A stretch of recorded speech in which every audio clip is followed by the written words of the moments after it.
longer than the other one. That's fine. But I just thought it was a funny video. That's All right, you ready? Yes. Yeah, rock and roll.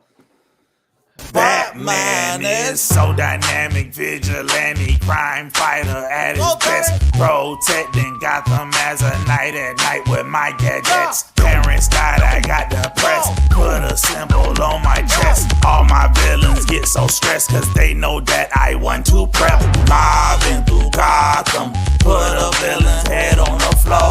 If he gets back up, I am gonna punch him some more. Got me cause I want to prep. Hate it cause I want to prep. Always win, I want to prep. Hey, shut y'all ass up. Hold on, what y'all doing? Chill. I got kids. Fuck those kids. Fuck those kids. I'm the side fellow on my cape is like yellow, and you might know me as Robin. Say what? My real name Richard, and that's long for dick, but that's not the one she slobbing. Say what? Because I'm 5'2", I should be in school, but I'm up all night to the sun. No sleep. Because I'm Batman's son, we made the bad guys run. Oh no, he's got a gun. Say what? Whoa!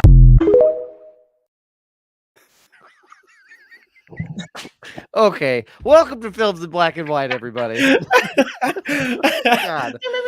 For those of you who did not join us for the live stream, we are coming in a little bit more wild because Marcus shared an incredible video. It was incredible. I'm not even sure what I saw, but I liked it. You saw Batman and Robin rap.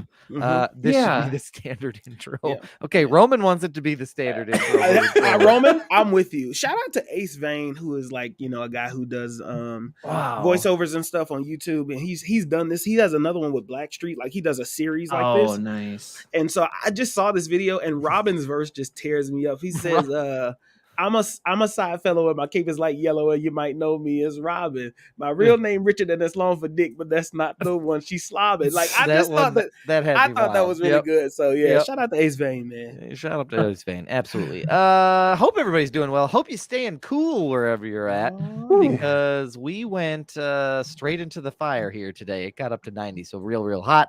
But we're not here to talk about the weather. We are here to talk about The Flash. So we're going to talk about Ezra Miller in The Flash. We're also going to talk about the Kraven the Hunter trailer that got released today, perhaps? Today. Which is really exciting. And we might talk about Pixar in there too. I don't know. We'll see if we have time. There might be time. Right.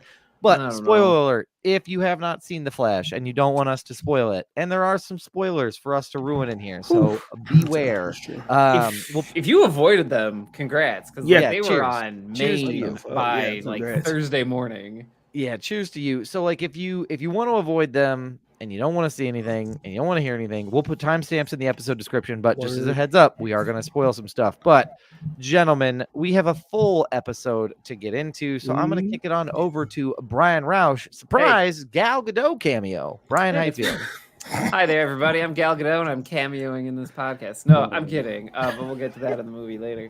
Hello. Hi. I'm doing great. I've had a great long weekend. I saw a bunch of friends. It's been good to chat with people, been social, got some good pool time. So I'm feeling good. Feeling good. Had a great Father's Day. Shout out to my wife, Maggie. She made a great Father's Day, wrangling children and then making sure that it's a special day. So shout out to her. And I'm happy to be here. I just saw The Flash today and the Kraven Hunter.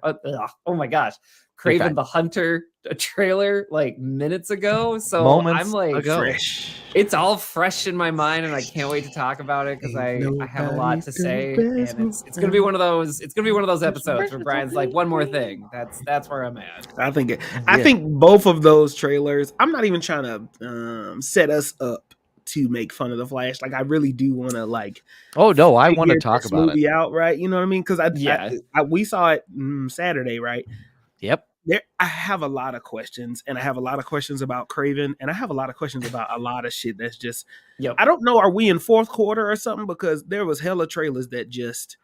Well, Netflix had their big event, like their version of CinemaCon, this weekend. So we got all the Netflix trailers, which. We can talk about another time. Like, I don't think anything moved the needle. Like, did you know that Wednesday's getting a season 2?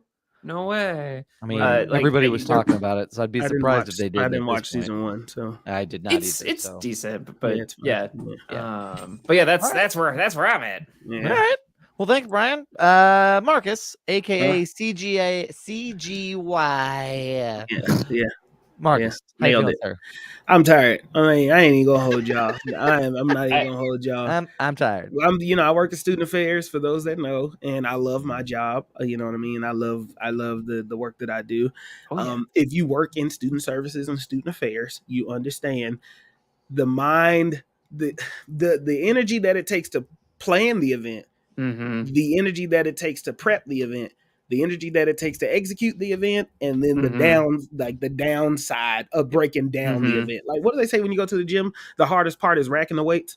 Like, if you do it right, like I've heard some people say, like, the hardest part is like racking the weights at the end of your set, like after you're done with everything. Yup. Because you should have worked so hard that should be the hardest part. I think that's the quote. Somebody can.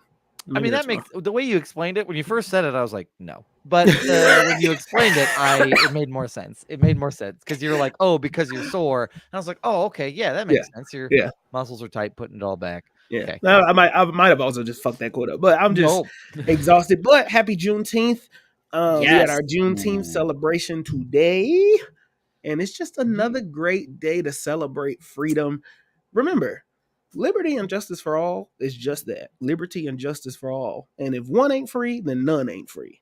That's a great way. There's nothing else to add. That's a great way to put it. Thank you, Marcus. Happy and cheers, Juneteenth. And a tip of the cap to you because that Juneteenth celebration was awesome. It was very well done. It was such an outstanding event. So again, cheers to you for putting something awesome together, not just for students, but for the community of Vermilion as well. So being someone who is not student affairs or USD intertwined anymore, as a community member, thank you. Thank you. It's a team effort. I appreciate all the support. Shout out to Dougie Fresh holding me down with the coolers and everything else. Yeah. And some watermelon, which I was worried was going to be a little racist. But that's where we're at. Okay. But was the first thing to go of all the menu items. Was the first thing to go. You know what's funny? Brittany texted me, was like, I'm bringing watermelon. And a part of me was like, is this racist? And then a part of me was like, shut the fuck up. Like, you know what I mean? Like, it's hot as hell. And I like watermelon. Like, it's delicious. She said, should we bring watermelon? And I gave her this face. Like, I gave her like, should we? Like, sure. Should we? Like, I went to a Juneteenth celebration where I work, and there was very, very good barbecue and fried chicken. So I'm just gonna say that out loud. So hey, you like what you like. It's true, you like, and you know what? I'm glad it was there because it was hotter than hell. So it was hot. I'm glad we. I can't believe it's 90 by y'all. That's unreal. 90 in the middle of downtown with not a lot of shade. It's just hot. And a freshly tarred blacktop that was radiating heat. So like it was. I was praying that it didn't rain because that was like my biggest thing. Was like, fuck, if it rains, like it's just canceled. We don't have a rain location or anything like that. This one was the opposite. It was like hot, just hot. But I'm thankful nonetheless. You know what I mean? Shout out to everybody in Vermilion. Shout out to everybody that helped us out. Thanks for celebrating Juneteenth with us, man. That was such a special moment to see the community come together. So absolutely. Dougie Fresh.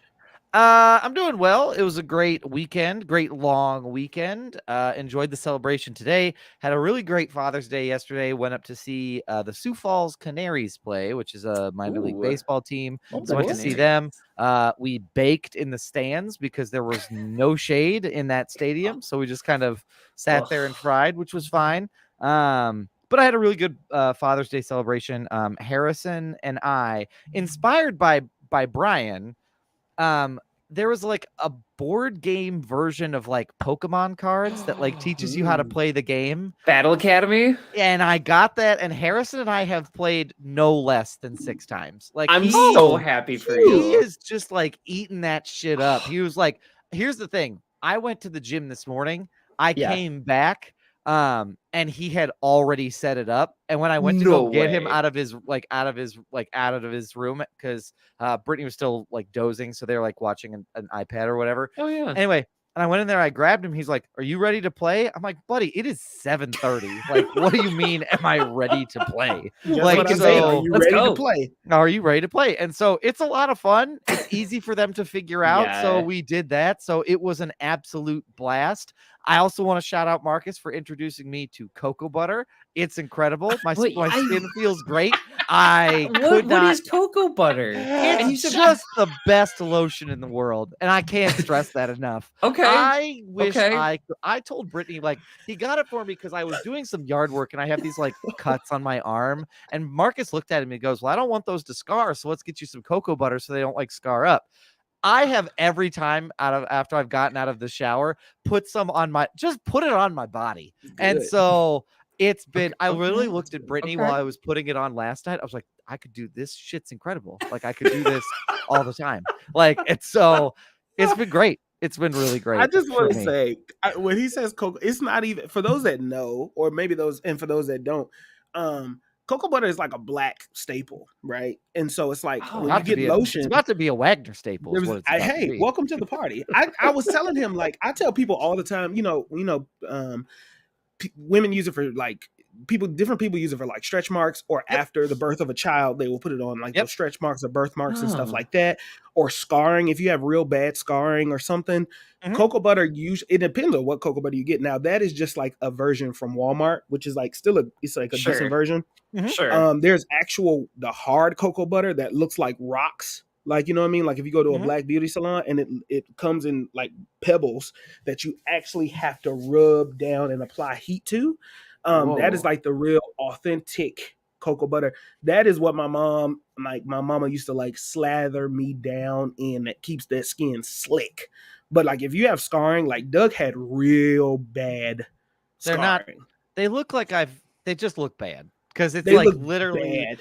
I have these lilac bushes in my backyard, and when I was doing my yard work project a few weeks ago, they found every part of my body. Like they were like, jam, like they were Yeah. the worst. So Yeah. I was a shout out to Marcus for making me look like I wasn't in some sort of horrific accident.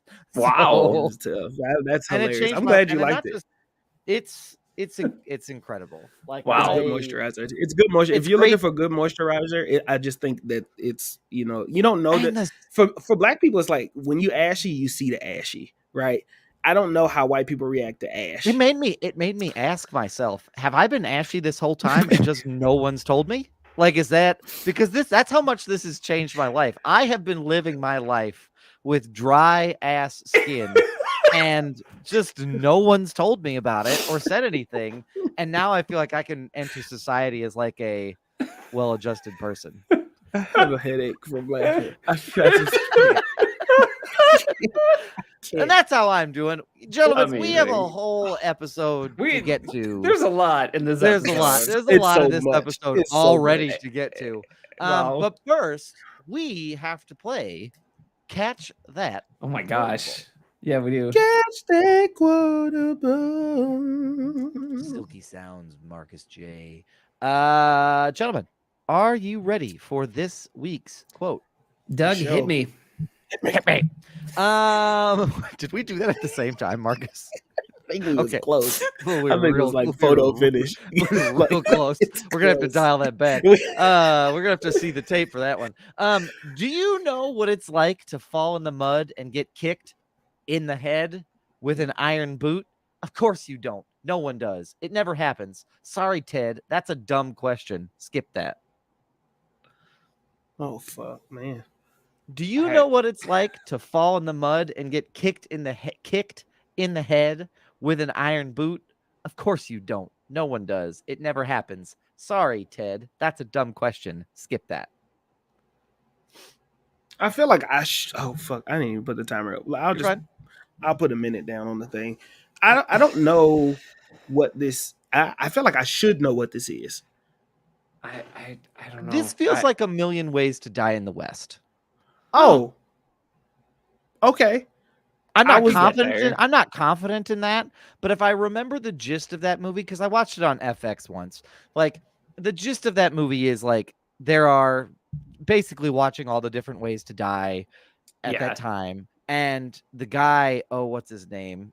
Seth MacFarlane plays the character that's asking a bunch of questions like, what about this? What about that? And he's worried. And so I'm very loose basing off of that whatsoever. It's funny because you said Ted, and in my mind, I went directly to Ted, like the movie. So, but I don't think that's it. The context doesn't sound right. We have 20 seconds, gentlemen. I started on my life. I'm willing to go with your guess, Doug, because I don't have any other guess. I feel like I should know what this is, though. I feel like this is like an Adam Sandler movie for some reason. I don't know, like Big Daddy or I don't know, or the other one that was like the Billy Madison, the Insidious 6 or whatever it was, like whatever that terrible comedy, terrible one. Yeah, that came out around the same time as The Hateful Eight, right? Yeah, yes, both weirdly enough. Yeah, yes. It's just that the Adam Sandler one was roasted. It was bad. Roasted. So okay, I guess I'm going with Adam Sandler, Big Daddy. I guess I don't know. Okay. I'm gonna pair up with Doug. I'll go with the. All right, let's do it. All right, gentlemen, here we go. Oh, hold on. Oh, just clicking along, but the suspense. Oh, okay. Not even remotely close. Excellent. This is from the movie Airplane. Oh no! Like with Kevin Hart.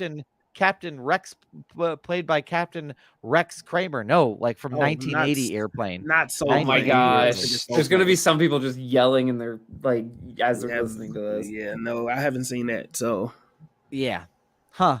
I mean, okay, yeah. It's been a long time since I've seen that movie. It's been a long time. It's a great movie if you haven't seen it. I've seen it before, and I've watched it probably a handful of times. It's just been years since I've seen it. And that is not one of the quotes that gets brought up. Like you hear, "Don't call me Shirley." That's a deep pull. I have a drinking problem. Like you hear that one all of the time. So yeah. I've never seen Airplane. I feel like maybe I should, but I've never seen it.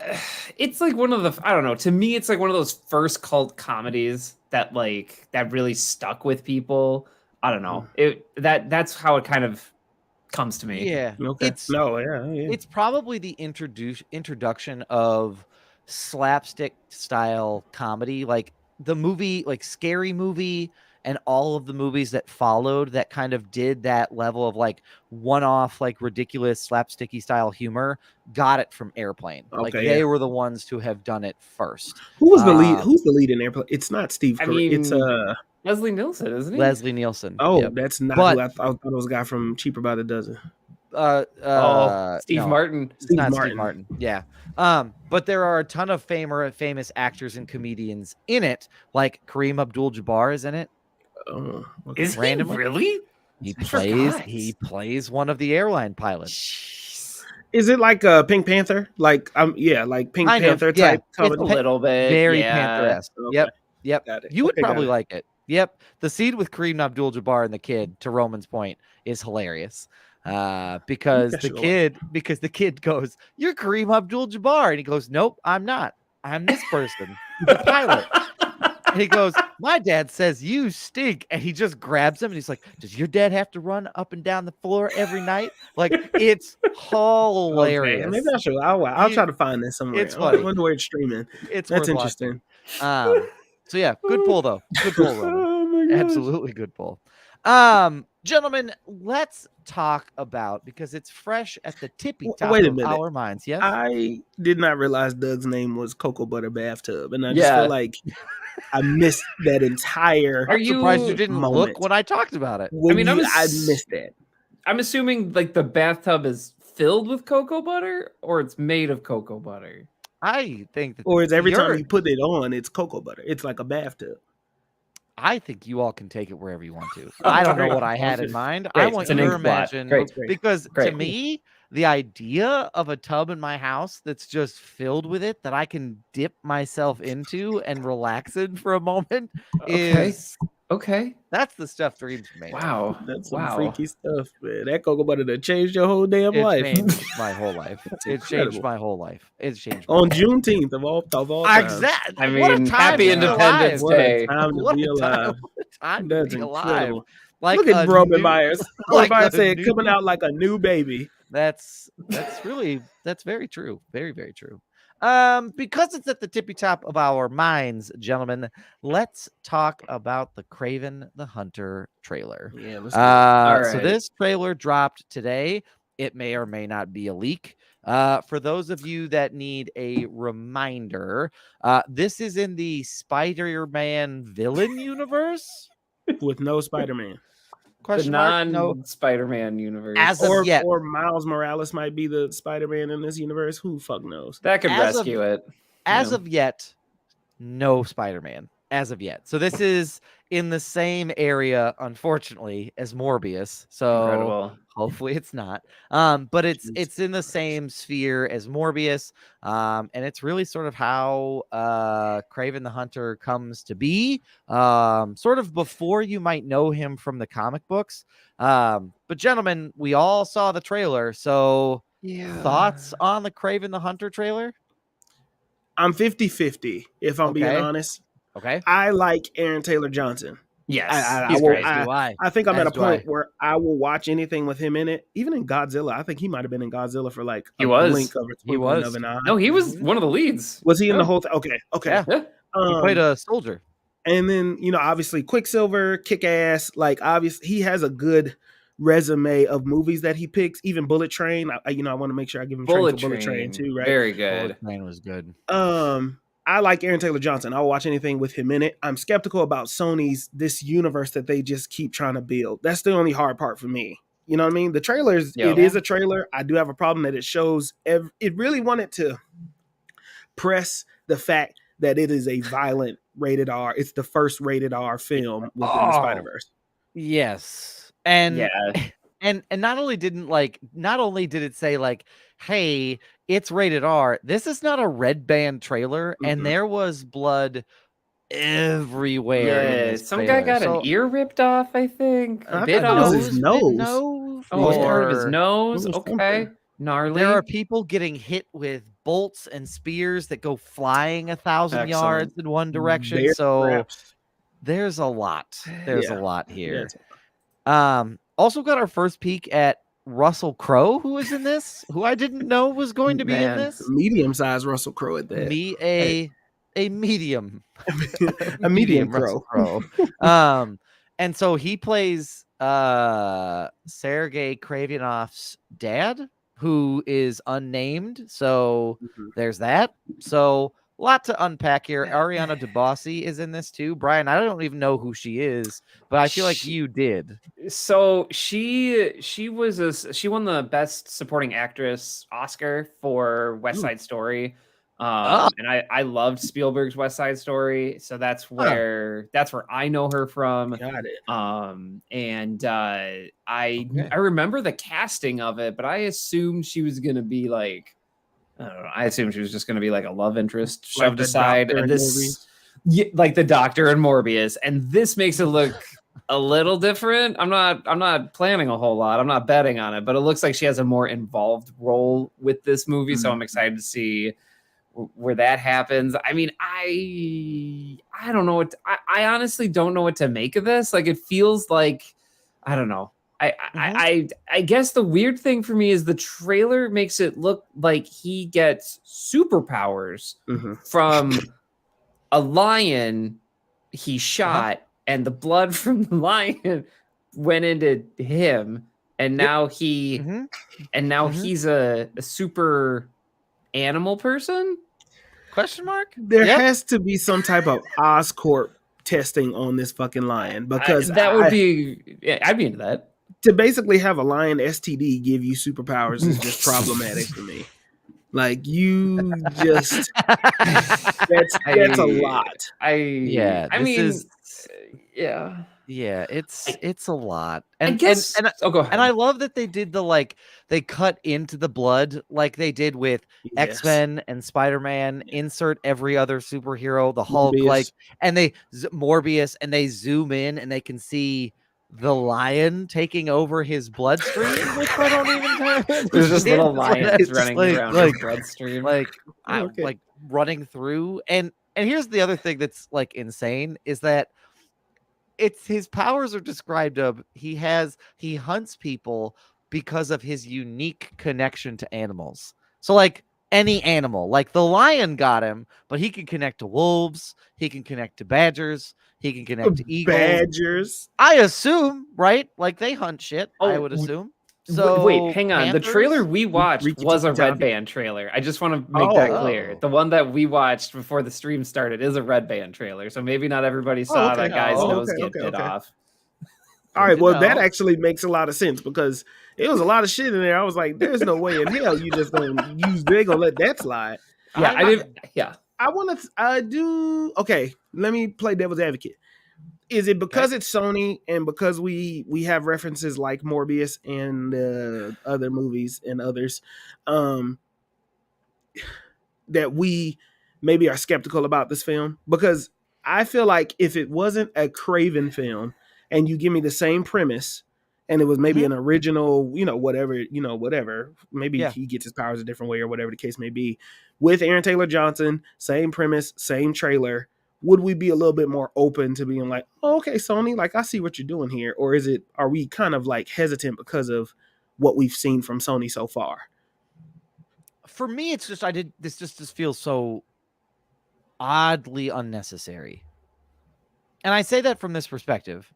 Kraven the Hunter is a really cool like comic book villain and considered to be, if we had to put like, if there were tiers of Spider-Man villains, this would be like the top tier. Like I would figure he's easily a top 6. I know that's a weird number, but like he's easily like a top 6 Spider-Man villain. Top Sinister 6. I mean, Top 6? Yeah. I mean, I would say top 6. Probably. I'd say top 6. He's coming in at 6. Okay, let me. I'll kick it off. Let me see. Venom, not in any particular order, but I'm just naming them. Right? Yeah. Venom, Doc Ock. Yep. Depending on what iteration of Doc Ock that you get. Yeah. Carnage. Okay. Craven. Shocker. Oh, Green Goblin. Sorry, I don't know how to. There it is. Green Goblin. Yep.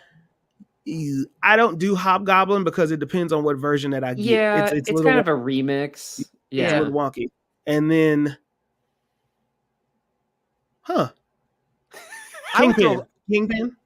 You could throw Kingpin in there. I'd also say that Vulture is an acceptable answer. Like that's like those I think are. that depends on what iteration. For me, it depends on what iteration that I get. Yep. Yeah, I think Kingpin is pretty consistent. So I would say agree. Kingpin over Vulture. So I would think top 6. Yeah. I was gonna say Shocker. I know everybody's probably like, what about the Shocker? The Shocker hasn't had his moment in the sun.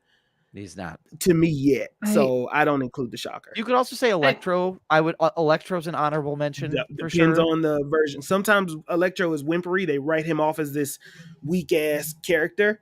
But yeah. I mean, but I think. Go ahead, Brian. I know Kraven was in the original Sinister Six, like way back in the day, and I respect that. I just feel like you put him next to like Electro, Sandman, Green Goblin, Venom. Like he's not. I don't know. He's B tier villain to me, I guess, for Kraven, and that's because from the comics, it's always just like Kraven being like, I'm on the hunt, and you're an animal, and Spider-Man's like, I'm not, and like that's the cat and mouse game. And there's a really good run of comics about how Kraven like is deranged and is like, I'm gonna show you that you're a terrible Spider-Man, and I'm gonna be Spider-Man and show you I'm better than you, and then I'll kill myself, and you'll never be able to prove me wrong. And it's like, that's intense. Thanks, Kraven. He shoots Spider-Man and then buries him alive in a cemetery. The storyline is called Kraven's Last Hunt, and he shoots Spider-Man. He dons his suit to essentially say, like, this guy ain't no shit. Like, I can do it so much better than he can. And then, basically he digs himself out of his grave, and that's it. Like, and so it's an incredible storyline. And this is gonna feed into Flash, so I'm not gonna stay here too long. This movie feels like it was aiming to be released between 2010 and 2020. That's what this feels like, and it feels like it's late to the party. That's what it feels like. Vibe. Yeah, for sure. A little bit. Just like we're in a new age of like comic book movies, as weird as that is to say. Mhm. And you can't just like be like, remember this character? They have a movie. I don't feel like audiences respond to that as much now. And I think that's part of the reason why it's really hard for me to move the needle here. Cause it's like, okay, you got Craven, and then what? And that's and it's rated R. Maybe that's it. And I'd be maybe it'll be good. Brian, I think you hit the nail on the head, and it does tie into Flash a little bit, because the problem with the Flash, my initial problem with the Flash, is it doesn't go anywhere, so it doesn't hold any weight. So there's no wonder that it's not performing as well, because it doesn't connect to anything. Even the fucking post credit scene is a waste of fucking time. So I think that Craven, the real question is, what is Morbius and Craven and the Vulture leading to when we still don't, and Rhino, we still don't have a Spider-Man? That's the last thing I wanted to say before we sort of pivot into the Flash, unless there's other things we have to say, is that Alexei Svitsevich, aka the Rhino, is in this. He is credited as that. I'm looking at the IMDb for Craven the Hunter. It's only 20 people long. So there's that. Morbius vibes. Yeah, it's 20 people long. Terrible dialogue. So two things I do want to address. Roman in the chat says, in this iteration, would he still be Chameleon's half-brother? Dmitry Smerdyakov, which is Craven's last name, is credited. He's in this. So Dmitry and Sergey are both in this. I didn't know that. So he is, I suppose, considered to be his half-brother. But again, in this sense of giving off Morbius vibes, what's he supposed to do here? Like, is it going to be like he comes out being the villain at the end? Because the general gist I got from the trailer is villains aren't born; they are made. Craven is running through New York City. Insert big city. He's running through a big city, hunting down someone for revenge. Is it possible he's hunting down the Chameleon? Who turns out to be his brother? No, he's hunting down his father. He's hunting his dad down. But remember, that's what I thought. The Chameleon can be anyone. No, I think in this version he's hunting his dad down. But because it's too much to introduce the Chameleon when, first of all, a lot of people don't know that character. That's a deep dive. That's a deep dive. I only know him from. You have to know the 90s Spider-Man is the only time I've seen the Chameleon, really. He was also in the Barack Obama Spider-Man issue. He was indeed. He played Barack Obama for a minute. That seems like blackface, but for sure. I mean, in a way. I mean, yeah. I know he was trying to get the N-word off while he was Obama too. Like, that's sick. He was fired. I wouldn't put it past Chameleon. He wasn't saying them to anybody else, but he was looking at himself in the mirror and saying it. Just somehow weirder. That's even worse. That seems like a kink at that point. Yeah, like, you're he was sicko. he was really feeling it. I don't know. This is weird, y'all. Brian. Because I know that if people had the opportunity, if they could say the N-word, that is the first thing that they would do. You woke up black. You knew you were black. Are you looking in the mirror to say it, or are you just gonna go outright and just bust it out? I'm gonna listen to my favorite rap songs and I'm gonna say it. Just and go not get that shit off. It. Oh, okay, got it. Okay, not to anybody or about anybody or in a conversation with anybody. Still privately in my vehicle. But real talk, I'm probably gonna say it and not feel bad about it. Sometimes the songs hit better with it when you just say it. Sometimes I put extra emphasis on it because I can say it around other people. It's my black privilege. Favorite moment of my favorite Marcus story is it was Dakota Days and I was on campus. And was Snoop up visiting? Yeah, probably, yeah. And the DJ's warming up. We're getting set up for the event, and there is a song coming that has the N-word in it, and it's leading up, and I can kind of feel Marcus and Snoop dialing back a little bit, and they're looking at me like, what am I going to do? And I skip it, and then I look at them, and we all kind of like silently stare at each other, and then we all laugh and like walk away. Like it's it was an incredible moment. Yeah, that was incredible. It was moment. Funny. It's my favorite Marcus and Snoop story. Wow. Yeah, I don't know. who knows? This trailer, y'all, it's so weird and so random. Like, this feels like it would play before X-Men Origins Wolverine, and we'd all be like, "Whoa, yeah, Cool. Yeah, that's true. cool." Yeah. That's true. Yeah. You just That's gotta what it feels tell like. you just gotta tell me where this is going. Not to mention that the other Spider-Man movie, Spider-Woman movie, Madam Web. Madam Web. Madam Web. Oh my movie. gosh, there's so many. There's a lot Like, of people. we And got that's gonna there's introduce a lot. they have a bonanza of spider people. They got Silver Sable, Black Cat, Silk, Madam Web. There's so many. Yeah. No fucking Spider-Man yet. And let me tell you this, Sony. On this here day, June 19th, 2023, from Marcus Jarrell Destin. Y'all decided that y'all want to take the lead on this Miles Morales live action movie. Mm-hmm. If you fuck this up, Mm-hmm. because it does not take much to fuck up this character is mixed, but for the sake of my argument, let me just keep it where I was. If you fuck up a lead character of color in a movie and it flops, it is very hard to try and do that shit again.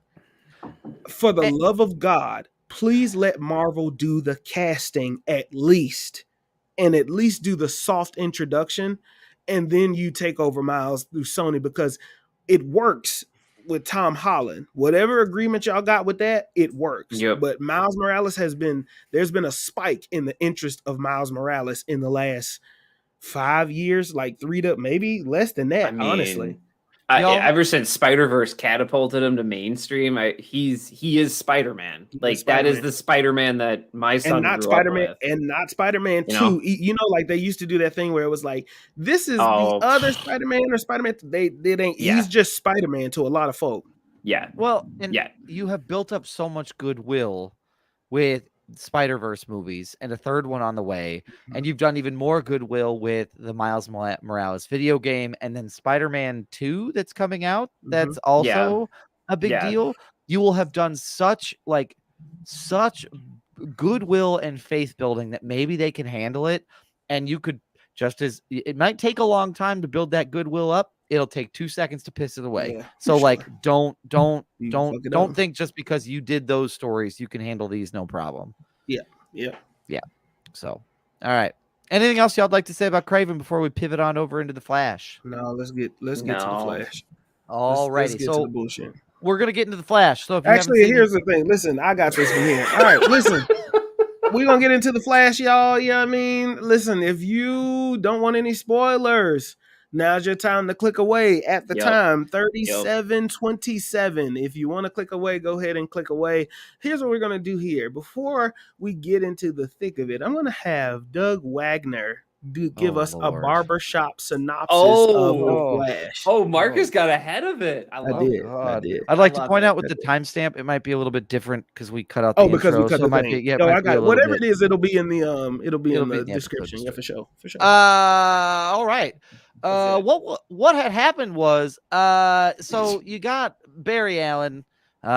He's out there like trying to be a superhero, but he's also trying to work a job at a like forensics lab, and it's really hard to keep it all straight because he also simultaneously, his dad has a big trial coming up, and so he's living that life, and he's feeling a little underappreciated. He's feeling kind of maybe like he's to quote the movie, he is Batman's janitor. Like he's literally there to help clean up a mess, but he doesn't get any of the big sexy work of like actually chasing down the main crime stopper. Right. So he's feeling a little neglected, a little down and out. Barry's also trying to manage being a person with this stuff going on with his dad, and his dad's trial coming up has brought him this like reminder of what happened with his mom and how his mom passed away. So we get to see that. But then there's this moment where he goes, what if I could fix it? And he decides to run as fast as he can backwards in time and to just kind of keep running until he gets to, forget what they called it, like the temporal sphere or the temporal dome. Globe bowl. Yeah, bowl, temporal globe bowl. The chrono bowl. Chrono bowl. There it is. Thank you. So he gets to the chrono bowl and he keeps running and he realizes that he can go back. So he talks to his man Bruce, played by Ben Affleck, who essentially says like, hey, like, I'm going to go back in time and fix it. I could make your parents come back. And Batman's like, don't do that. Like, I am who I am. Like, I don't want to change. Things happen the way they need to happen for a reason. If you go back too much, it messes with everything. And he's like, it's not just the typical time caution butterfly effect. So insert time movie butterfly effect gets brought up. Yep. So anyway, this is exactly what happens. He goes back in time. He meets another version of himself, tries to get himself the powers so that way he doesn't lose his powers, but in the process loses his powers, and then really just kind of has this whole situation being in a new world with a new Batman, with a new super person, this super girl in this case, or Superwoman. Supergirl. So Supergirl. So in this, so he's in a new world with a new Supergirl with events unfolding. And so yeah, kind of has to deal with the consequence of his actions and make some tough calls. But that's basically the movie. So there you go. Did I leave anything out? No, I think you hit the nail on the head. I think that was great. Okay. I will be honest with you. Let me tell you why I did that. I have a headache. Okay. And to have to explain to y'all that plot line was my head might have exploded, y'all. Yeah, we don't want you to have an aneurysm. Yeah, no. that shit would have took me out of here. Here's my first gripe with the movie. Okay. It's too much shit. It's right. Yeah. And I do understand that it's the Flash and these are the storylines that we get, but it picks up at a weird place for me. Right. Mm-hmm. They don't explain the suit. Where he got the new suit from as far as my knowledge. Like, they don't explain that. Obviously, this picks up right after Zack Snyder's Justice League, or obviously there's some time in between then and there, still connected in the same universe. I don't think it's Zack Snyder's though, because right in the Whedon cut, in the one that was released, he doesn't go back in time during the final Justice League battle, right? He does not. It is so in Snyder's cut, he does go back in time. Right. And they make a comment about how, like, oh, you've never done that before. And he's like, yeah. So that was my cue that it was the Whedonverse that we were picking up in. That was me. Cheers to Brian, because I missed that entirely. The Bourbon Brian is on it. It's a very fast comment made by Batman. Like, and it's the Ben Affleck gravel voice of like, shit. It's the first time you did that. Exactly. Because like Barry's like, yeah, and then I did this and that. And he's like, Barry, you know you can't do that. Like that, it was that type of thing. I can't believe I missed that. That's absolutely correct. Yeah, that's right. That's right, Brian. Holy shit. And okay. Okay, that's that incredible. changes the whole. All right, well, never mind then. Yeah. Well, and real quick, let me give you cast and box office before we really get into it. So let me give you cast and box office. So, Ezra Miller plays Barry Allen. Sasha Calle plays Supergirl. Ben Affleck is Batman. Michael Keaton is also Batman. And TJ Trowie plays Faora Ul, which is one of General Zod's cronies. Helen Slater plays Supergirl. That's from archive footage. Michael Shannon is in this again. Christopher Reeve is in this again. Kiersey Clemens plays Iris West. Maribel Verdú plays Nora Allen. And then Ron Livingston comes back as Henry Allen. His dad. I couldn't believe that. Yep. And then Jeremy Irons is in this as Alfred again. And just to give you a couple of other like archive, Tamura Morrison, they called him for this.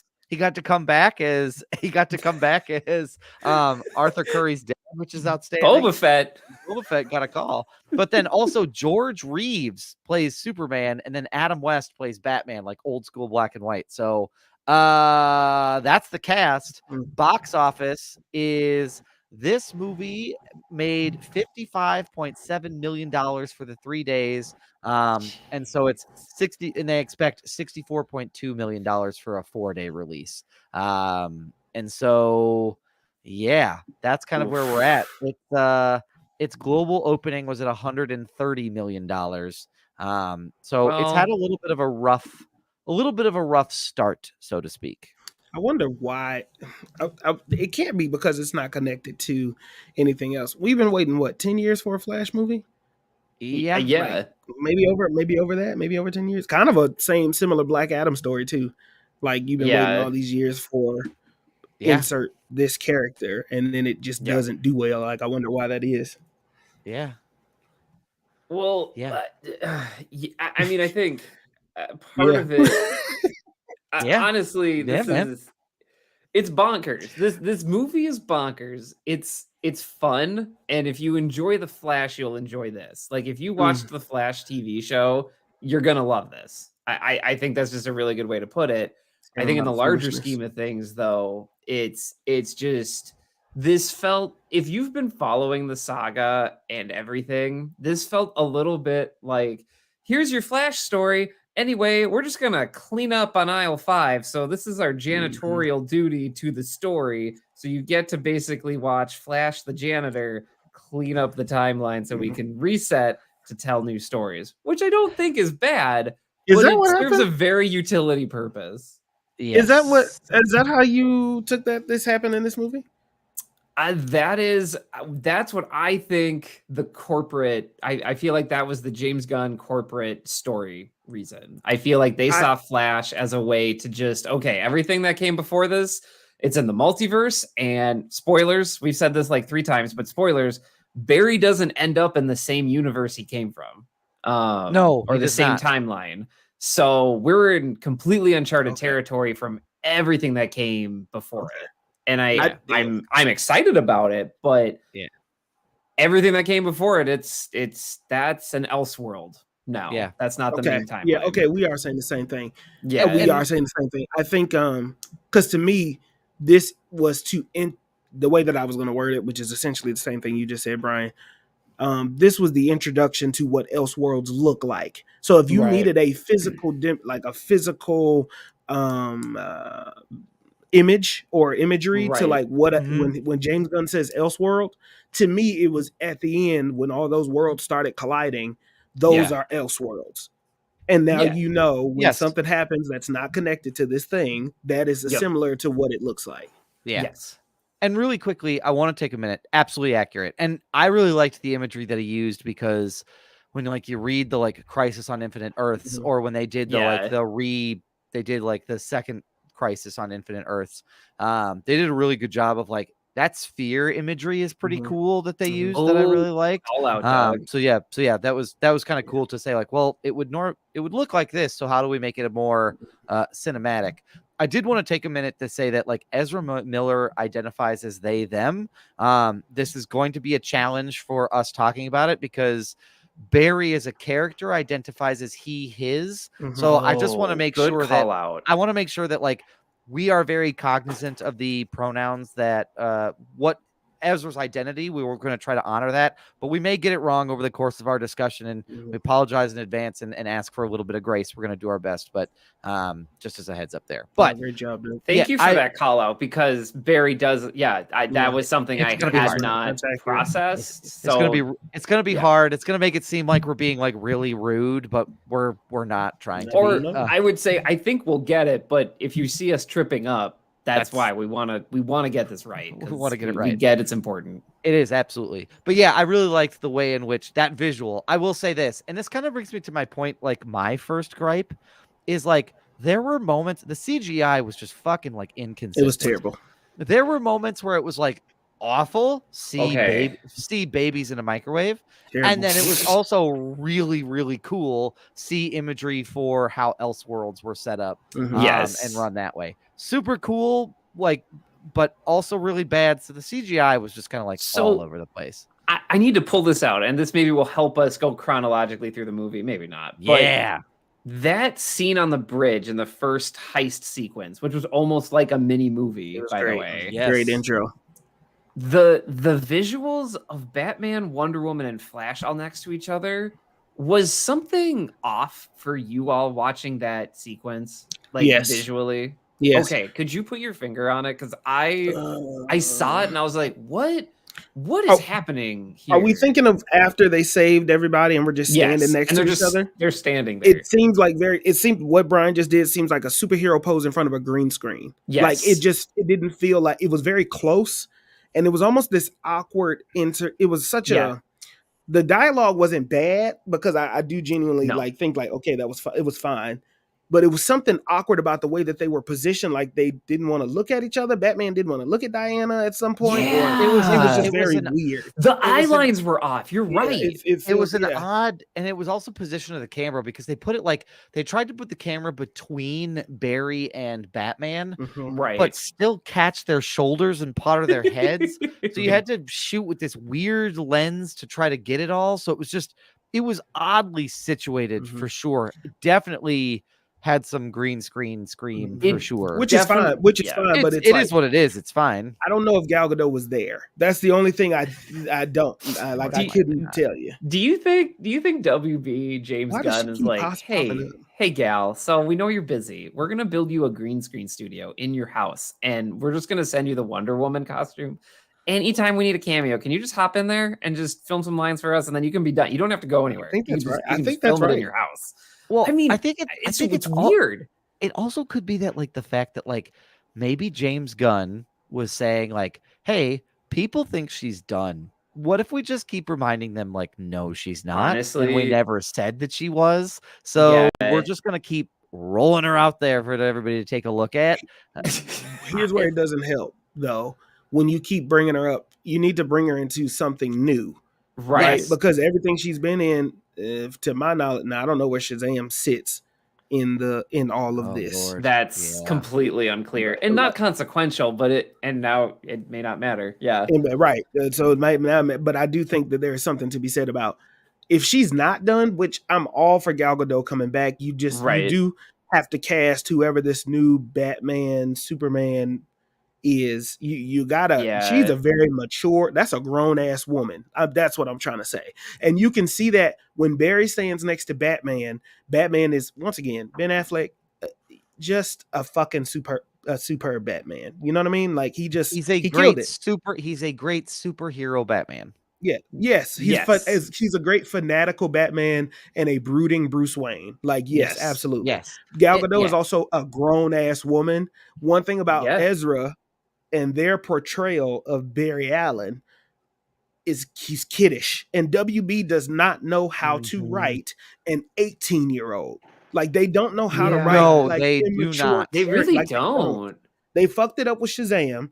Then they come and do it again in Flash. So, like I said, all that really to say, when you get this casting, if she's not done and you're going to put her next to whoever these new people are, I hope it fits because that's a grown ass woman. I do think it'll fit. It does fit Diana since she's technically a goddess. Mhm. I think Gal okay. Gadot has a job. Okay. And I think one of the reasons they keep putting her in stuff or they keep cameoing her is because I think they know that is probably that might be one of like the top 3 strongest characters they have. So it feels like an Iron Man thing a little bit. mean, This I feels like like Iron Man and the Incredible Hulk. It feels like like it. Iron Man and Spider-Man a little bit of just like, Yeah. hey, this is synonymous with DC and they're here too. That's Well, what it feels like. And based off of our own podcast metrics, Wonder Woman like trends significantly higher It's than true. anything else we've talked about. So if we're going Yeah. off of SEO and we're going off everything else, Wonder Woman is in the top tier for just about everybody globally. So And if I don't yeah. have to recreate, I'm going to say this. Now follow me here. If a powerful female lead has already been done well, Oh, yeah, right? yeah, I don't have to. I Try, don't have to to test screen it try again. I don't have to try and recreate the wheel essentially. Then why would I? She's Right. already a badass. She already does well on screen. Everybody fucking loves her. She has this energy about her, has her own fucking theme song that I fucking Yep. love, by the way. Like, Like- oh gosh, my I love heartbeat. it. I mean, I'll be honest with you, it's an incredible theme song. Every time she Yeah, it pops up, is. I'm like, yeah, is that Hans They Zimmer? nailed He it. fucking Hans kills it. Zimmer, same guy that did Batman nailed for it. the Nolan Nailed it. movies. Nailed it. Yeah. So yeah, I get it. Sorry, that was a Yeah. tangent. No, that's it was perfect. It's a It's good it's a tangent. necessary tangent because the other tangent I'm going to talk about is because the Barry Allen stuff in this is sort of like, oh, cool. Like that's like if I had to put it in like how I felt about like the Flash Yep. stuff, the Flash Yep. stuff is like, oh, cool. And then the Yeah. rest of the but the other portions of this movie where it really like hits hard and comes out where you're like, oh wow, is like Michael Keaton's Batman. I would say Yeah. like the way he seeing him on screen again, he still got it. Like, I mean, he was able to put it back on, and I didn't feel like a Harrison Ford moment. Like, oh, No. somebody let him sit down. Like, someone let him sit down for a minute so Doug he said could that rest shit his right feet. Doug said that Because- shit during the trailer again. Every time that trailer for Dial of Destiny comes on, Doug says, "Oh, poor Harrison Ford. He doesn't know where he is right now." Look, whatever cocoa butter Michael Keaton is using, I will buy that that's in true. All pallet. that I will is. buy that by the pallet That's because true. that He man goes- looks fine as hell. He goes At straight that to age. That's true. That's true. Like, He did age well.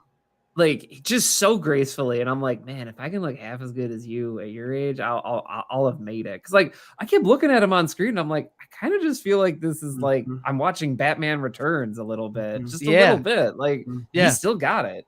Yeah. And again, It- he committed to it. And I love that we were able to see, back in the day, you couldn't do that cool stuff with the Batwing. And now you can, to kind of show how it functions a little bit. Right. So Mhm. it kind of gave us, when we ask questions about like cameos, it's like, oh, is it fan service or does it Right. fulfill a story purpose? I do feel this fulfilled a little bit of a story purpose, but it Mhm. still had that moment where it was like where it was fan servicey type Oh my moments of like, gosh. did you enjoy the Batwing? Here you go, more of it. Mhm. So I It mean, was all practical too. Old school tech.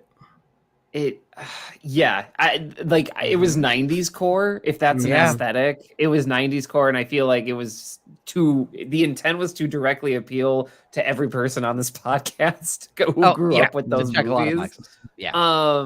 And I going back to what you said though, Doug, about like Flash, it's like all the Flash moments in this, the high points of it in the movie, you're like, oh, cool, but then you're like, oh, Supergirl, you're like, oh yeah, Batman, and Yep. like that's weird. And so the main thing with this movie is that it centers on Barry coming to the acceptance that things have happened in his life and he needs to accept them and move on. He can't go back in time and try to change it. Moving a can of tomatoes is going to It's make not a Zod come solution to destroy everything. Earth, Mhm. right? Mhm. And which is fine. I just think you can tell at some point in the process, and you can tell they Spider-Man 3'd this a little bit. They just kept putting bit. in more stuff they thought people would like, that it gets to a point where it's like there's so much going on, it's hard to keep track of. And to that point, one of the reasons that this movie just makes me kind of perplexed is like they didn't have confidence in the Flashpoint story.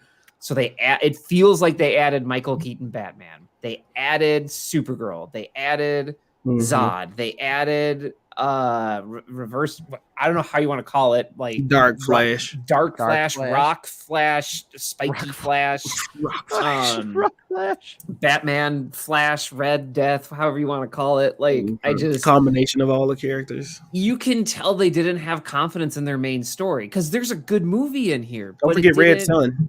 Yeah, Yes, like it They didn't. took It Red Sun didn't stuff. Yep. come out. Oh, Red Sun. Yeah, because he landed. Because she landed in Russia. She landed in Russia. The only yeah.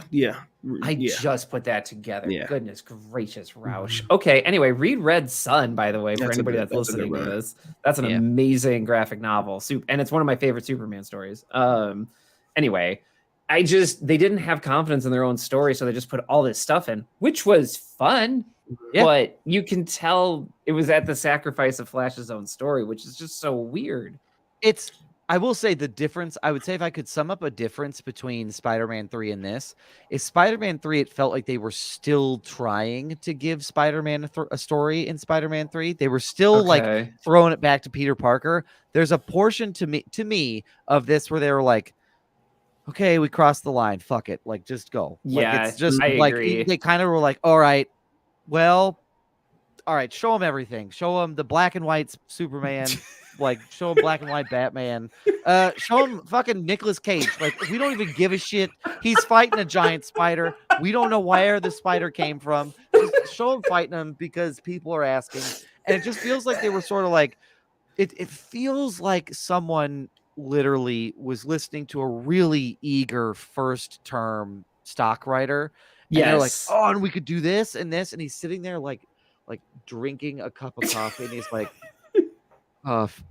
Fuck yes. And he's like, to which part? He's like, I don't know, all of it. Just get out of my face. Like all of it. It's just I don't know, all of it. Just let it go. There is a fun element to that. Oh, though, 'cause, yeah. Like, for me, I was like, wow, they're actually doing it, and that put a smile on my face. I Did did it love serve the Christopher story? Reeves. Yeah. I don't know. The Christopher Reeve stuff. Yeah, I don't know. I think that's fine. I don't know. I felt a little weird seeing him, and I can't tell you why. Buck is throwing a leak, everybody. He's deflating on screen. I was trying to figure out if I didn't want to interrupt Brian again. I feel like I've been interrupting him a lot. No, I've been talking a lot. Go. No, you have not. Here's my thing. Y'all know how sensitive I am about Superman. I was very curious how you felt. And some Batmans. And some Batmans. Yes. Because I tapped Doug at the beginning of this and I was like, this movie's gonna show you why Ben Affleck is like, I think top 2 Batman. And he might not be 2, right? It's why I hope they stop showing Batman in movies. So you and I can go in there and I don't have to answer questions about him. Listen, I think this movie did really well with the fanatical Batman, not someone like it's not the Christian Bale Batman. No, it gives you the Dark Knight. This motherfucker's gliding through traffic. Batman's bulletproof. He knows it, and literally the reasoning is because I'm Batman. I think that they embody that, right? Like you don't have to over-explain why the cape is bulletproof. You don't have to over-explain why he can glide through traffic and do all this other shit. I love the blue cape on the bat suit. Like that's just a different. That's I Batman like that. in the daytime. I did like that gray and blue combo. Like that's good. Like and it That shows was that fire. it's doable. And what I think is that the director really knows his Batman shit, and that's why he got tapped for Brave and the Bold. He I likes agree. his Batman That's shit, one. and he likes his pasta. We He know likes- those. That two was a things. lot of spaghetti. It was a a lot of spaghetti. pasta in this lot of movie. pasta. in this Lots movie. of carbs in this movie, and I just don't. I don't know what that is. Not But not for those who have celiac. Not this movie. I'm They have a just gluten intolerance. I mean, that's why. know, you yeah, can I'm get just gonna let you gluten-free sit in it. Pasta. Hey, no, that's fine. Oh, I yeah, can was sit gonna in it. let you sit in it. Here's my thing about Superman, the Christopher Reeves thing. I enjoyed seeing that because I have been one to watch all of the. Y'all know Christopher Reeves is like my top Superman, and I did watch the Supergirl movie, although it's not my favorite Supergirl movie because it is a '90s super woman female led movie, which they don't do everything right when they do that kind of stuff. Not my favorite. When you bring back these characters with CGI, when the CGI is bad, that takes away from it too, right? Nicolas Cage Superman, the CGI, that would have been a great cameo if it didn't look like a goddamn like video game. And to me, that's what made the Nicolas Cage thing feel so bad when it's like you could have just called him, maybe, or like put him in an actual suit and just had him just stare instead of fighting a spider. Just showed up in the distance. Like, I don't know. That was weird for me. But when it comes to Christopher Reeves, it's kind of like my thing with the Dial of Destiny. I think we're playing a game that we should be careful with the CGI and the de-aging and all of this other stuff, because then we will never be able to move forward and find new shit. And also, we should just kind of let the dead rest. I agree. I agree, especially with the last one. I think that we are entering a dangerous world where we are, if we're having to age folks down. Yeah, I think context with this, with AI and aging folks down, makes me a little uneasy, but especially with like letting the dead rest. Like, what's the threshold here for bringing people back? Like, certainly I hope Marvel isn't like well, he died. Well, Samuel L. Jackson died. So, in 10 years after his death, we're going to bring him back and have him be Nick Fury again. Like, there's just with AI and de-aging, though. Think about it, right? Okay. I counterpoint here, really quick. For sure. I fucking bring it, Brian. I am usually like, hey, this seemed like AI is not the answer to all of our problems. I'm the first one to get in that line. I guess I feel like when it comes to movies, and if you have the permission, if you have the permission of the estate, oh sure, different conversation, yeah, for sure. I'm I'm okay with it. I know a lot of people didn't like Grand Moff Tarkin in Rogue One. The actor who had played that character had passed away 20 years prior, but Rogue One takes place before A New Hope, and that was released in 1977. I didn't mind it, but I know people didn't like the CG, and I guess to me, I feel like the sweet spot for this stuff is you can show that character, but I feel like once they start talking, you know, like your brain knows. And so I don't necessarily have like the most, I don't know, from a practical standpoint, it's like, don't have him talk. And that I feel like the Flash went right up to the line for me and then it stopped. So like, yes, we see an image of Christopher Reeves or CG Christopher Reeves, and then we move on. And like, that was okay for me. And Peter Cushing was the name of Grand Moff Tarkin. Thank you. Here's what I want to say to that point, to your counterpoint. I think then I am agreeing with you to this. I'm just devil's advocate for the sake of devil's advocate. No, do it. This generation that I'm not worried about us. We have a different eye for AI, and we have a different eye for de-aging. I'm thinking about the next generation that will be growing up and advancing with it. They won't be able to tell the difference because it would have been around long enough. Like Harrison's and Harper's and Liam's and Parker's. And Liam's and Parker's. Oh, no worries. To me, it's like when they grow up, I don't want to. I guess I'm trying to beat it before we get there, and this is just another tangent. We don't have to do this shit right now. No, it's okay. I just didn't like the Christopher Reeve thing because it's like we should give him more respect, or there's old shots that could have been used. Maybe it does. I mean, to be fair, it does say it was archive footage, so it could be that they was it really? According to the credit on IMDb, the IMDb credit was Christopher Reeve playing Superman in quotes archive footage. I guess it looked CG to me, but I've only seen it once. And maybe it's just because the CG is so bad. Like they had some filters on these too. They were seeing. I wonder if it was supposed to give this idea of like you're looking through it, so it gives everything this like almost like an effect that's weird. So yeah, it was definitely weird. I will mention that Supergirl, Helen Slater, the original 1984 Supergirl, she also was credited as archive footage, and she's alive. Oh, jeez.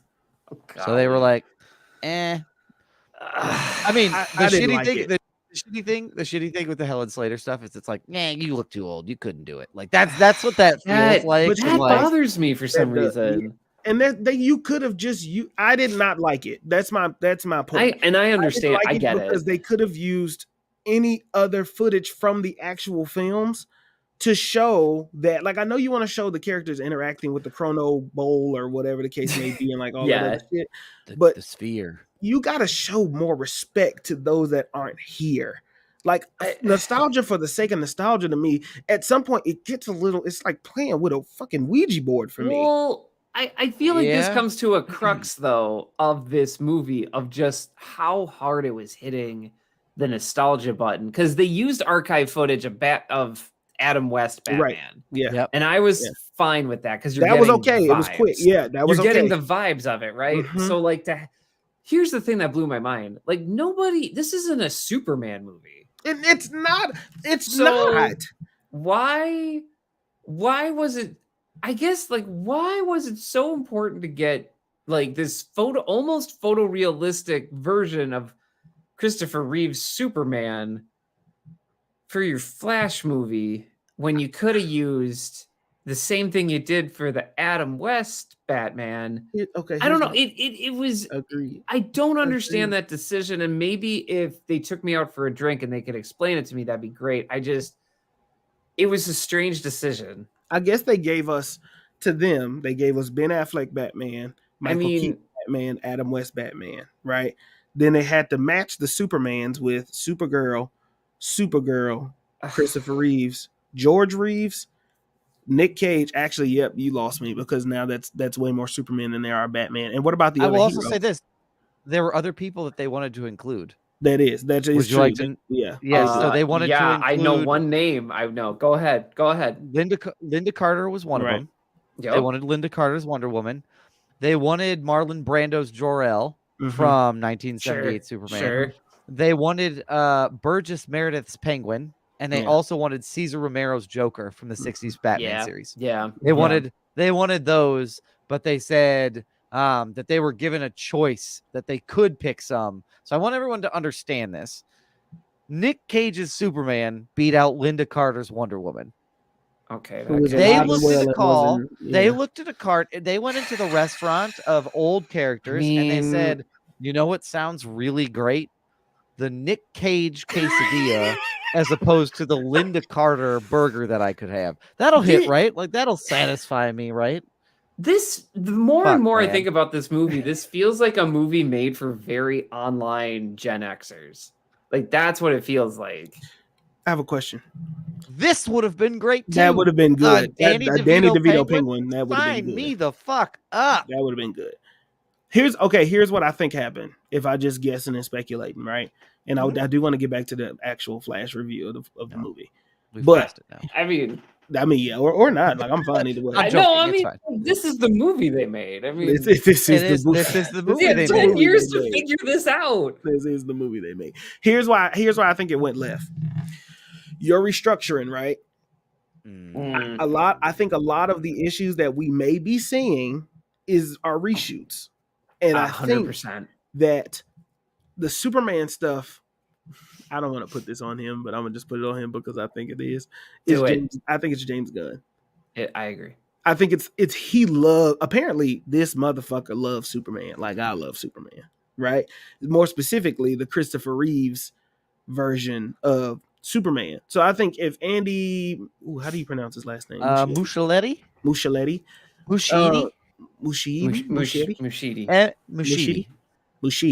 Andy Muschietti and James Gunn are getting along so well when they went back and had a conversation about the Flash. Yeah. Because I think there's a correlation between the feeling that y'all got of the Flash feeling like a second, third breath or second or third thought is the same. Cool. Yep. It's like, oh yeah, cool. Is correlated to the press run and the drama surrounding the Flash. Because Ezra Miller they are currently like you're the lead of this, but we have not heard from you. Only time we heard from you about the Flash is when you hit the red carpet at the premiere, and they shoved them way right out. Past it. But then you didn't do anybody else for like the world press run. Like I didn't. So who's doing the press run? I haven't seen TikTok videos. I haven't seen anybody talk about the Flash. Most of the stuff that I've seen, Sasha, trying to get her name right, Calais. I think I'm saying. I think right. That sounds right. Sasha has been doing a lot of the press, which makes sense because Ben Affleck is done. He's good. Michael Keaton has like a legacy card, so you don't really have many people after that. And Michael Shannon's not going to do anything. He's only in a third of this movie. So he already talked about the movie. Actually, he's a gift. Michael Shannon is so talented. Is a treasure. Yes, he's a treasure. Yeah. But so I've seen Sasha a lot. Now I want to make our cookies online define everything we see. Yeah, so sure. it might be because of other reasons, but on my IMDb, she is first billed in this movie. So take that for what you will. She's first billed for me too, Brian. Okay. I wanted more. I wanted more for her. And I wanted more from her.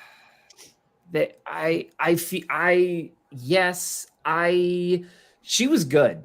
I feel like I know we've been talking about the more problematic elements, but her performance was good. Mm-hmm. What she was given, she did the most with what she was given. Even when the story didn't make complete sense, she sold it. Like she pulled an Elizabeth Olsen in Multiverse of Madness of like, all right, sure, I'm gonna sell the hell out of this because I'm me, and she did it. She did very well in this film. I would love to see that iteration of Supergirl again. Mm-hmm. I was telling Doug the whole time, she is perfect as super person. Not even just Supergirl, just in general, she killed the role. She was exactly what she needed to be. And that's how Kara has always been. Kara Zor-El has always been hot-headed and powerful as fuck, and it always Yep. said that she was stronger than her cousin, and she just was a loose cannon until they came in and they trained her, depending on Yep. you know what iteration that you got. She embodied all of that and wanting to fucking smoke Zod's boots because she's been held in the fucking containment chamber this whole time. Like, yes, like all that made sense. I think that she did a phenomenal job. Yeah, I agree. The Flash. This movie, I don't know. I would watch it again to see what I missed and to see if I would like it. But I'll be honest with you, the CGI threw me off. And I'm a stickler for CGI. So one thing I want to jump in and say is that The Flash did try to be different in the respect that they tried to do CG not in a smoky, dark environment. And I will give them props for that. Like, I will absolutely give them credit because that is always my one thing with superhero movies. It's like, no way, your third act's in a smoky, dark interior where the CG can look good. I'm so surprised. Yeah. Avengers Endgame did this, by the way. Yeah, and I still say that, I have things to say. That's a bonus episode, whatever. But this is the reason why you don't usually do it, because the CG looks off. But I appreciate that they did it in the daylight because I actually saw what was happening. That's true. I want to say this image, as I was perusing IMDb, this is an advertisement from China for the Flash. No. And I have a couple of questions that I'd like to get into. What are you going to show us here? So that beautiful. looks like Wonder Woman, right? Where? It does look like a Wonder Woman design. The color scheme? Oh my gosh, that's 1984. Yeah, for sure. No wonder I liked it. That looks like that. I also have great some poster, questions. though. Holy shit. It's a really cool poster. I also have some questions. I can't say them. Flash can't carry a movie by himself. He could. Here's the thing. He could. I'm going to go off. He could. He could if this creative team actually gave a flying flashbolt about this character's story and trusted the Flashpoint story. Really the close. Flashpoint story is good because it makes Barry confront the thing that defines him. Agreed. And it's not in a cheeky, oh, I can't change it. No, like his mom died and we would all go back in time to change that if that happened to us. And he literally breaks the universe. And this movie could have been that. But instead, so many people got in the kitchen and got so nervous it was going to bomb that they're like, put Batman in. Everyone likes Batman. Sure, why not? Supergirl. And it's like, you can have Flash carry the story if you trust him to. That's true. Ezra Miller, they have a lot of stuff going on in their personal realm of things and things we may not agree with. Their performance here, though, they did a good job portraying Barry. Yep. And if given proper runway, they could have made this story about accepting the things you cannot change and how you deal with them. And instead, they thought we needed Michael Keaton. That's true. I'll never get over that. Yeah, you know what would have made that story better, Brian? If they would have just went with the original Flashpoint. If either it's just Batman and that could be Michael Keaton, or Michael Keaton would have played Thomas Wayne. Like, you have to do something. Like, it's too many characters. Like, the whole looking for Supergirl thing, I get that. Right. I do understand it. The tie-in to Zod, I also understand that, but it's not really necessary because it's not necessary to me. Like, I don't give a fuck where the Flash was when Zod came. Like, I don't care. Like, I don't think I need that. And in the graphic novel of Flashpoint, like, Barry sets off the butterfly effect that like Atlantis and is going to go to war with people because with the Amazonians, right? Or with the Amazons, because like essentially Barry isn't there to smooth things over, and like maybe your superpower isn't running really fast; it's getting along with people and like connecting with them, and that's way better story. It's so incredibly human to me because like we worry about how we change these big things in our life and in the world and how we feel like we're powerless. But here's Flashpoint and it shows you that these relationships matter. And like it was all there and we got this, and Ezra Miller is trying very hard as the Flash, but it felt like there were just so many people giving input on what this movie needed to be that it became a Justice League episode. And I'm not saying that can be good, but the Flash thread got lost. I don't know. I did not think I would get this passionate about Flashpoint, but here we are. Because Brian, we got to see glimmers of it, and we got to see glimmers of these like really emotional connections for Barry. And again, shout out to Ezra Miller. They did an outstanding job in that moment where Barry is outside of his house. He's standing outside of his house, listening to his dad talk, bringing back these memories of his mom when she was 5, and weeping in that moment. And even that outburst in the Batcave where Barry is talking. Sure. The berries are talking, and he gets angry. He's like, don't do that. Like, you don't get it. Like that, but a whole movie of that, like, emotional trauma pretty much would have been really well done. But you are right. Like, this did feel like it was we can't have it be literally Flashpoint. So what if we could have it be, because it feels like they're saving Flashpoint for something else, right? Like, it does feel like they're like, this is like 50% where we could do that story again and no one would be mad if it was just a little bit different.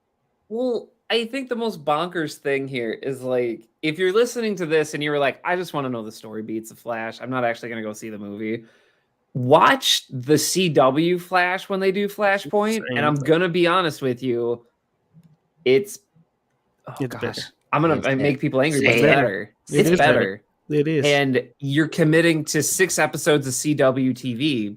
However, it's better. Grant Gustin, it does a phenomenal job as Barry. We have Reverse Flash. Like, he saves his mom. And like, I don't think this is a spoiler, but like, it gets so dark that Grant Gustin is doing this performance where he's begging somebody to kill his mom because it's breaking the universe, and he sees how he did have to ask Reverse Flash to kill his mom. I forgot. It's terrible. It's heart-wrenching. And it's good. Like, it's phenomenal. I think it's a very good performance. I'm not trying to hype it up too much, but like, I think it's a good performance. And I feel like it was better in that format. And I feel like that's another thing about this movie is you're doing a storyline that somebody already adapted in TV, which I'm not saying is you can't do, but you see why Marvel has such a tight lock on this stuff. And I'm not trying to say Marvel's like the end all be all. I enjoy it, but like, you understand why they do it now, because I've already seen this story and I enjoy the Flash. I went and saw this movie, but this is why.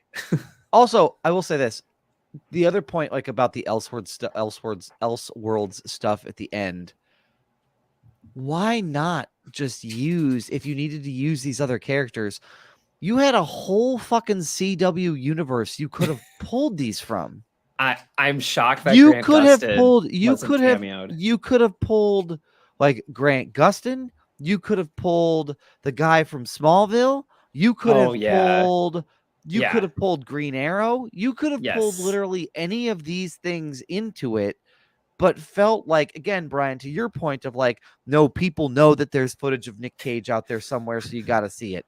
Like, they just pulled so many like random things in that it feels kind of like now we got to take it up to 11. Not to mention the fucking end of it, which had me, Ed Marcus and I, out loud in the theater. Again, Shannon Cole, I hope you're not listening, but had us out loud in the theater go like, oh fuck. Like, when George Clooney shows up on that screen, I was like, man, not what I was expecting. Not me either. I shouted in my theater too. I went, what? Just at the top of my lungs. Yeah, because they definitely reshot that. Like, they definitely reshot because there was a screen grab of Michael Keaton coming out of the courthouse like a while ago. And it was already predicted. The end was predicted that, Michael Keaton's going to walk out and Barry's going to be shocked, because it was like, that's what happens. I think they reshot that. And it was just one of those. Remember those people that were affiliated with this character in some capacity? Don't you want to see him again? And I kind of liked it because that feels like it wasn't tied to anything, because once again, it was like, this is the end of this road. It's not really going to be tied to anything. It doesn't mean anything. He's not really the next Batman in the DCU. Yeah. Enjoy this. See you later. Yep. Yeah. Yeah. Well, and Maggie found a Screen Rant article that there were multiple reshoots of this. So there was a version of Michael Keaton and Supergirl, Sasha Kelly, on the steps with Barry at the end of the movie. There was also a version of Henry Cavill and Gal Gadot, and then the final version was George Clooney. So, like, I think that is like one of the tokens I would present as like, tell me about the movie. Well, they had to reshoot it 3 times with 3 separate groups of people. That's how this movie is. What kind of ice cream do you want? Oh, fuck. Rocky Road. No. No. Chocolate. Nah, fuck it. Vanilla. That's what I want. Are you sure? Like, those are significant downgrades. No, that's absolutely what I want. I mean, sir, you went from Clooney's not a downgrade. You went from Rocky Road to chocolate No, to vanilla. he's not. What? Also, you want to talk about a guy that aged gracefully? That guy must have a cocoa butter bath. For He has sure. to. He He's has got to. to. He He gets looks his good. young wife to rub it on him. I'm Yeah. sure it's weird. What? I was not expecting that. I was trying What to the make fuck was that? Anyway, real quick, I was trying to George make a comment Clooney's wife that is George like a human Clooney's rights wife is attorney for the UN. significantly She's younger than amazing. him. I I mean- regret everything about the last 30 seconds. I mean, she makes people pay for crimes in UN court. I would not mess with her, man. She's He's been intense. with her for years too, right? Yeah. Like, I think they've been together since they were like not high school sweetheart, but they've been together for a while. It's was. at least That's was. yeah, Wow. yeah. Or maybe I'm thinking of Alec Baldwin's wife. It's okay. Somebody It's has too like a late. really young wife. It's It's okay. weird. It's all right. Alright. Don't even worry about it. We're moved past it. We're gonna try and move Uh, past it. I mean, like, I love George Clooney. Don't get me wrong. I Oh, love he's George great. Clooney. I don't know what he's doing in a Flash movie, but hey, whatever. It's fine. I don't know. I really do feel like that those reshoots kind of boil down like what this movie is, and like I think Barry's journey it's I think it's good, and it gets cut short, which hobbles the narrative experience here. It's a fun movie. If you like The Flash, you're gonna love it. And Yeah. I don't know. I really It do is- feel like there's a better movie here, even though it is very fun. It is comic booky, like, and in a good way. Mhm. The Yeah. opening credit scene was like, "Hey, can you throw me that? Can you throw me that candy bar?" Blah blah blah blah. I That do was like hilarious. the That was opening title card. I like the whole coffee shop scene with like, was that Yes. fast enough for you? Because I forgot that shit had happened, and also describes how fast the fucking Flash is. You know what I mean? Like, Yeah. oh, he did all of that shit in an instant before the sandwich even Yep. got done. Yep. I and agree. then like the whole baby saving sequence. If I just exclude the CGI. I do like that they did mention like Barry needing to eat because that is an Yep. essential part of who Barry Allen is and I all agree. of that stuff. And then Mhm. like it applies to his energy and like this is how he does it and blah blah blah blah blah. I thought that was good. Even with younger Barry, 18-year-old Barry, when he gets his powers for the first time. Yep. I enjoyed that. I thought that Mhm. whole That was entire fun. sequence was really good. Or when he was running in the lobby of the CSI building or whatever it was he was Yeah. doing, he thought he had his speed. Right, Yeah. really slow. Yeah. No, It was that pretty was good. funny. Yeah. Yeah, I- it was pretty good. I think the other thing that I wanted to like, I think that the moments, this movie is overall good, but to like throw back to like to Marcus's point when we were talking about Craven and then even into this is like with the George Clooney thing at the end, it's just there's no way you can leave like our logical brains at the end of this. Like there's no way at the end of this, like we're going like, well, I guess we'll see George Clooney as Batman again soon. Like it just feels like Doug. it just you feels didn't see like them it's not. comments. You didn't see them Twitter comments. and No, them because I TikTok deleted Twitter. I haven't been on Twitter this Yeah. weekend. You listen. They. I don't know who this is, but you're absolutely right. Like Jeffrey Dean Morgan as Thomas Wayne would have been outstanding. Yeah, I would've loved that it. would have been That would've been great. incredible. It And would've then- been and outstanding. then the Flash bringing back a letter to Bruce about his parents. Oh, Because then you kind of just leave Ben Affleck, because that's what happens in Flashpoint. He brings back a Yep. letter from Thomas Wayne of him Yep. telling Bruce, "I love you," and Yep. like that shit just happens like that. That would have been Yes. so much better for him to bring back that letter to Ben Affleck, being like, "This is from your dad," and watching Ben Affleck being able to have that emotional moment as fucking Bruce Well, Wayne. And I Yeah. thought something like that was going to happen when Ben Affleck was like, Barry, I'm lonely. You know, you just, you Yeah. I thought Yeah. that was setting up something. And then, oops, all multiverses, and this movie did it multiple times where it would set something up or like And ask did a not question finish it. and Yeah. never answered it. Didn't Like, finish it. hey, who killed Barry Allen's mom? Anyway, here's George Clooney. And I understand that could be a sequel. I understand that could be a fruitful open question, but in the context of this movie where it's revolving around like my mom died, it's like we don't okay. All right. Well, you good want to to know see what you, George. you want to know what else I thought was going to happen? Nah, for some reason, What was that? I thought that the Flash knew he had fucked up, right? And he knew he had to go back in time. I thought they were going to make the Flash kill his mom.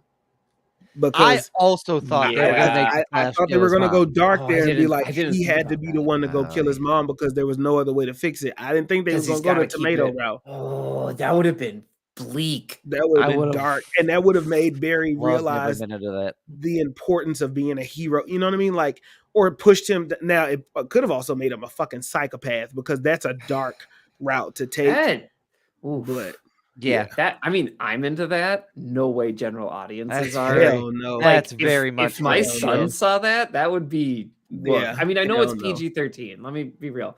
The amount of times they said shit in this movie, by the way, surprising. or the phrase Anyway. "ripping dick."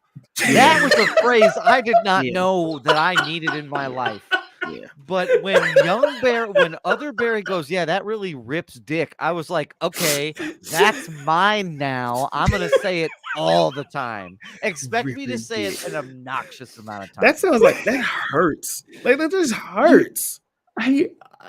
I know. Okay, so here's the thing with multiverse movies, right? Like all the writers and folks are trying to make up phrases that are alternate that would sound cool. Like, you know, in Doctor Mhm. Strange, it's like, oh, the stoplights are different. Like Bart Allen would say crash. You know what I mean? Like he would say, Right. he would say crash when he came to the present, when he Yeah. traveled back in time. Young Justice, amazing Fresh. show. Go watch it. It's Oh, on yeah. HBO. No, it's Max. on Max. Man. Anyway, watch Young Justice. It's a Yeah. good show. And if you're looking for something to read, that's like in this whole vein of things, you're like, We man, skipped a step. give me more Batman. Give me more Batman and Flashpoint. DC did a whole run called Oh, look at the variant. called Batman Flashpoint. This is the variant. Excellent. and it is excellent. all the Thomas Wayne side of things, like all just that half of it, That and it's fuck- really, That really, fucking really scene good. with Barry trying to get his powers back should have been done in a different way. It should, yeah. He would have, to me, he should have ate that shit multiple times like they did in the Flashpoint movie. Like he kept having to get hit in that fucking chair even when his body was fucking fried. That's what I wanted to see. I was surprised we spent so much time on that. I was very surprised. I was surprised I'm we not spent so little complaining. time on that. I mean, for a PG-13 movie at 2 hours and 43 minutes, Oh, yeah, I it's late, assumed we would just move this along, and then it doesn't work, and we have Frankenstein Batman, and he's like, "Oh, my circuit's fried," and then Supergirl shows up. She just shows up, and she's like, "I got you." She flies him in the Because he said it earlier, Brian. I just find it funny that we spent more time on like, no, you know what? We got to have the lightning scene twice instead of having a lightning scene and having Kara be like, I'm going to help you because I see you need your powers and I understand what it's like to be powerless and XYZ. That could have been a great character moment, a great relationship building moment. Nope, we're going to just have him struck by lightning twice and have Kara show up. Just And get it furthermore, done. Brian, to your point, it sort of like answers this whole moment of like, Barry is such a uniting force. It's that character, that people Yes. side of tragedy that is so important that like they just kind of glossed over. And then even more so, the Barry at the beginning of the movie feels very like forgotten about. He feels like he's Batman's janitor. And now finally someone is here to help take care of him and make him feel important and help him get to what he needs instead of him having to do it for everybody else. And we kind of lost it. But anyway. Anything else about The Flash? I think this movie's an acquired taste. If I just have to be honest, and I need to watch it again to see if it's really good. You know what I did watch again? Creed 3. Still Excellent. stands the test of time. Excellent. Good movie. I Um, watched a movie I forgot about, and never watched. So I'll get after that after we wrap up this one. Oh, okay. I just want to say this is a fun movie, and it feels like this is a movie made for people that have watched all the comic book Yeah, for movies. sure. Yeah, I would not recommend this movie to someone who's like, I sometimes see comic book movies. I would tell them don't do this. Yeah, Don't maybe do let this this because go. you won't understand Get out of half of fucking it. But if theater. you've seen every Justice League or every whatever DC Universe movie, you're gonna love it. Like I shouldn't say that, but you're gonna enjoy it. I had fun knowing all of the Flash mythology and stories and knowing all of these characters. I think as a movie, there could have been some tweaks, but overall, I enjoyed myself. agreed. Yeah, I would say the same thing. I would say the exact same thing. I would say this was fun. Like it was a fun It's movie. fun. Mhm. It was a very fun I would movie. amend to fun. Yeah. There are some things that were a little like, that's odd. But yeah, it was a fun movie. I would wait till streaming. Like I don't think Yeah. that you need to see it in the I theater think on- most people will based on the box office. Yeah. based on the box office, they will. But like I would say you probably wait for it to come home is fine. I wouldn't, there are other bigger things coming out that Yeah. you could get more excited about that I think you'd be better off waiting for. Two things real quick. Sorry. The villain. They introduced that last little villain piece of Younger Barry being the bad Dark Flash way too late in the game. Yeah. I mean, it's Spider-Man 3 is what it feels like. It was just like, haha, it was the Rock Flash the Mhm. whole time. Rock And I was okay with it. Here's the thing. That part I ate up because I love the idea of different versions of yourself doing stuff and messing with you. Super into it. I would have liked to do that like a half hour earlier, but Mhm. Yeah. that's a pacing issue. Just sooner. whatever. I like the plot, but I just think sooner would have been greater. Yeah, I agree. And I can't remember the other thing, so it's okay. All right, okay. there you go. I crossed a movie off my list of things that I had not seen. The What's two of you would that? be very proud of me. It's not any of the ones, so nobody get your hopes up. It's not the ones we've talked about frequently. I watched the movie Black Klansman this weekend. Oh, Oh, so it's a good good. movie. I It's a had good movie. I had not somehow I missed it, and I didn't see it. So Mhm. Brittany and I watched that on Saturday night, and that was It's a really good good. movie. I enjoyed that thoroughly. So good. Yeah, very very good. That So, is yeah, a good movie. I mean, Spike Jones won the Oscar for that. I mean, he it is yeah. top. It is top Is that tier. Spike Lee? Spike Lee. Spike Lee. What did I say? Spike Jones. Spike Yeah, Jones. yeah, but it's okay. Yeah, It's okay. I meant Spike Lee. Sorry. Mm-mm. That's It's all good. good. All right. Just want to mention that. I haven't crossed Yeah. anything else off, so there you go. Nobody get excited. Still haven't No, seen that's a solid. still that's a solid haven't movie. seen Creed 2, still haven't seen Fast and the Furious 4 through 8. But you did see the Flash, so hey. But I did. You did get to see George Clooney. Oh, which- this is what I was gonna say. Still haven't Transformers seen was Bad better. Boys. Transformers was better than the Flash. Oh shit. Yikes. Yep, it That- is. That It most certainly is. as holistically as a full movie, and you ask me which one I would rewatch multiple times, it would be Transformers. So to me, With a logical, Transformers was better than Flash. if you're evaluating the movie on logical and seamless through line, storyline, and major plot beats, yep. Wow. It most certainly what does. bizarro universe are we in? Oh my god. They Yeah. killed it. Rise of the Yeah. Beast. He just said it was better. I just saw that's gonna be on streaming in like July. Mhm. So The marketing for that movie is good. It's not. They didn't push that well. They What- did not. They didn't push it. I don't know if they had a lot of faith in that movie, and they just did not, or they They did relied not. too much on it being a Transformers movie and felt like, no, we don't need to Right. do all that. We're good. We don't need to So, do any of that. yeah, it's hip hop Transformers. Go watch it. Oh, fire. fuck. That's such a great way to put it. Gentlemen, anything else that you all would like to plug this week? Hey folks, go check out thelovenerds.com. I mentioned my wife Maggie. She runs the site. Go show her some Maggie love. Brown. She was the one that found all that reshoot information that we talked about and all that good Yeah. stuff. So go check out thelovenerds.com. Absolutely. Marcus. Always remember to follow the mantra: never offended, always humble. Go get some music. Shout out to Sultai. He got playlisted this past week. So he got playlisted on Spotify. His new song Time. He has a new song coming out on the 21st. called I Like That. So make sure that you go and stream Soul Tie. He's got a lot of new music out. Go stream Marcus Destin. Go buy yourself some merch. But whatever you do, go follow the mantra. Never offended, always humble.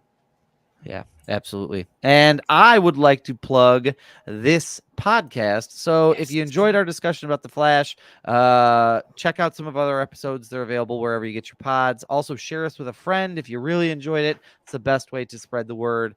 If you are feeling particularly generous, head over to patreon.com/films in black and white. Sign up for and join the Patey family. We got some good stuff up there. Gentlemen, we have a 3-step process to success. Brian, what is our first step? Hey, folks, read a book. I talked about earlier, we were talking about Craven. We were talking about, hey, Craven it feels like it's coming out in like the 2000s. And guess what? The reason I got that context is because I read a book about movie trends, and I learned all about horror movies, and I learned all about Westerns and how they ebb and flow, all these genres, everything. Read a book, because then you're like, what's superhero fatigue? And you're like, oh, we've had superhero movies for 10 years. I guess this has happened before. Books, they'll help you realize stuff. That's absolutely accurate. Marcus, do you want to give us that second step? You want to drink? You want to drink Marcus, some? What happened? Marcus is tired. Let's give him a break, folks. Sorry. You want to drink some water? Like, I need some water bad right now, y'all. Gotta help get rid of this headache. Drink some water. It is getting hot out there, y'all. So gross. please, seriously, make sure you're not passing out. Make sure you are well hydrated. Start right now. Don't try to start too late, and drink yourself some water. Yeah, dig. Yeah, and the third step to success is, y'all, we are in 2-shower territory, which means you got 2 opportunities a day to wash your ass, and so we really need you to not forget it, because otherwise you're collecting a full day's worth of 90-degree swass in your drawers, and that is just bad news for you, and it's bad news for everybody. Just get it under control and wash your ass before you live to regret it, because otherwise there's going to be a problem. So yeah, just get in there, soap, water, once, twice, however many times you get in the shower to beat this heat. Just take care of it, because it's important. So Don't be the stinky person. Like, that's just, bad news. just don't. Yeah, It's so hot. It's not even 90 here, and I was sweating all the time. Just and take care remember, of it. if you're hot and you need to cool off, a shower is a great way to do that. And while you're in there, just keep everything nice and clean. That's all you got to do. Stick Keep your finger in engine your running. butt. Don't. Okay. We almost made it. We almost made it through this outro without it going off the rails. That's it for this Batman is so dynamic, vigilante, crime fighter at his best, protecting Gotham as a night at night with my gadgets. Parents died, I got depressed, put a symbol on my chest. All my villains get so stressed, cause they know that I want to prep. Mobbing through Gotham, put a villain's head on the floor. If he gets back up, I am gonna punch him some more. Got me cause I want to prep. Hate it cause I want to prep. Always win, I want to prep. Shut y'all ass up. Hold on, what y'all doing? Chill. I got kids. Fuck those kids. I'm the side fellow on my cape is like yellow, and you might know me as Robin. Say what? A real name Richard, and that's long for dick, but that's not the one she's slobbing. Say what? I'm 5 for 2, I should be in school, but I'm up all night till the sun. No sleep. Because I'm Batman's son, we made the bad guys rhyme. Oh no, he's got a gun. Say what? I made Doug's job hard this week, editing wise. Very Just hard. leave it in, beginning and end. Just leave it in. Oh, it's gonna be so random. Just leave it this in. week's Just episode leave it in. of Films in Black and White. That's what she We'll said. be back. We'll be back next week. So in the meantime, in the between He's time, so sad. stay safe, He's so stay healthy. sad. We love y'all. Leave it in. We appreciate y'all. We catch y'all next week. I don't give a fuck. It's Juneteenth. The better independent.